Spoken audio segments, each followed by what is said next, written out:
All right, let's talk about frustration. When I am frustrated, it is so delicious and juicy to justify my frustration, to make what I'm frustrated about right. Yes, you deserve to be frustrated. You deserve to be angry about that because that is frustrating. And to some extent, being present with your anger and recognizing that it's a valid response when something isn't going right is appropriate. But you want to immediately, as quickly as possible, pivot in to the larger understanding. So making your frustration right, wanting to do revenge on whatever is happening in your life, that is step one in a multi-step process towards getting back to hope and optimism. That's ultimately what we want to do.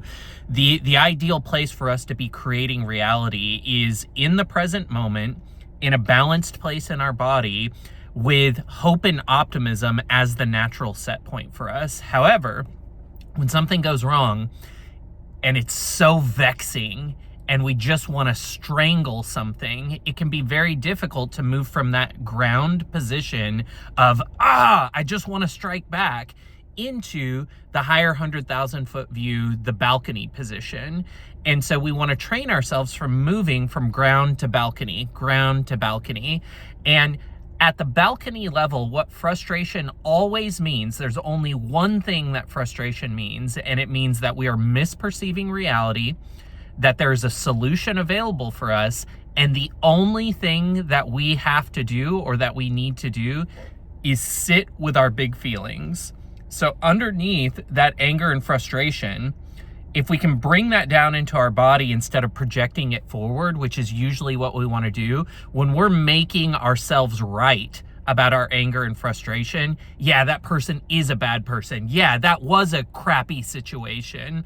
When we're making ourselves right about it, we're projecting all of that energy forward, and that energy becomes part of the feedback loop that determines how reality renders for ourselves. So anytime we're projecting anger forward, we're ultimately going to receive that back because the universe, the larger consciousness system, only knows inputs. It doesn't recognize that we don't want an input. It just knows, oh, they're saying angry things. They must want more angry things. It's just the way that an algorithm works on social media, where if you are hate commenting on a post that you don't like, the Twitter or the Facebook or the Instagram algorithm thinks that you want more posts like that.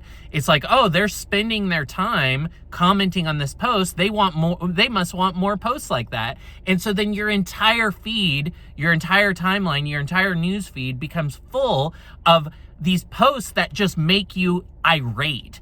And reality does the same thing. If you're constantly projecting your frustrations into the world, it's going to become a part of the feedback loop that renders more situations for you to be frustrated about. So if you want to end that cycle and be a true creator in mastery, you have to learn to call all that frustration into your body.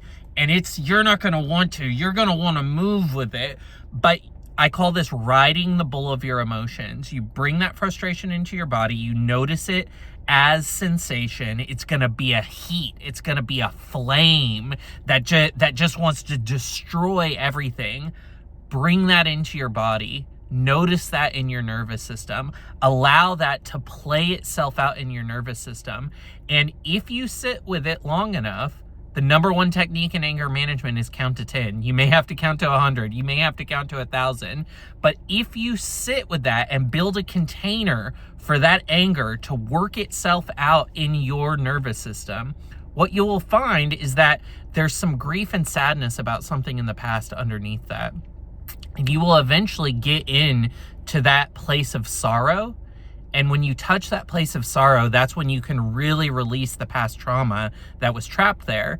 And the whole reason that life gave you that situation to be frustrated about was as an acupuncture needle to poke you in the nervous system where there was trauma trapped.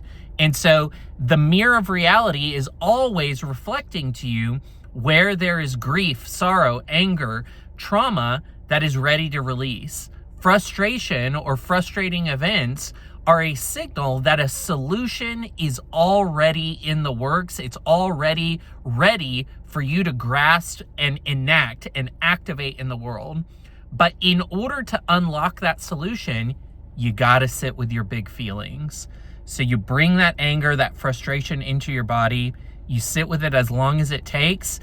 Sometimes it may take 5 minutes. Sometimes it may take 5 hours. I've sat with myself for more than 5 hours before, but this is the most important thing that you can do, because if you go and try to enact some solution before you've fully felt through this, you're just going to bring forth more frustration. Maybe you get a little bit closer to what you want, but it's going to be a slog. It's going to be an uphill battle. It's going to be Sisyphus pushing that boulder up the hill. It is much more effective, and you will collapse time in a much more meaningful way, meaning you're going to get to the solution faster if you will just take however long it takes to feel your big feelings, to process through that.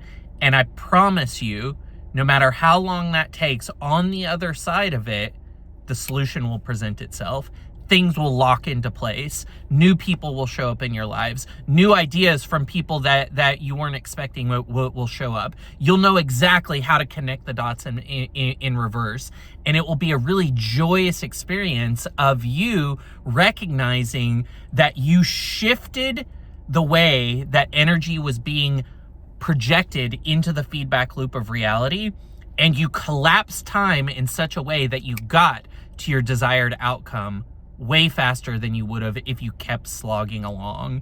If you find yourself being frustrated on a daily basis or a weekly basis about the same type of things, the only thing to do is sit with those big feelings as long as you have to, ride the bull of that big energy in your body until it transmutes itself back into creative potential. The way that feels is kind of like when you drink a cup of hot tea or a glass of red wine. The heat spreads through your body, creative potential moves back into your field, and now you're opening up your decision space and seeing things that you can choose that you didn't know you could choose when you had a narrow decision space. Frustration always narrows our decision space because we go into fight or flight mode. We want to sit with that, get to a balanced place, open up our decision space, allow higher ideals and ideas to flow to us, and then we can be optimal creators. Let me know if you tried this, if you do a similar practice to get through frustration, but the only thing frustration is pointing to is that it's time to sit with yourself, work through whatever old trauma, grief is there, get to that balance point, and become a master creator. I'm looking to connect with community members that are interested in managing reality and creating from this larger spiritual frame, from the balcony. Yeah, we want to have the juicy experience of being on the ground, but we also want to be masters at pivoting our focus and our perception from ground to balcony, ground to balcony.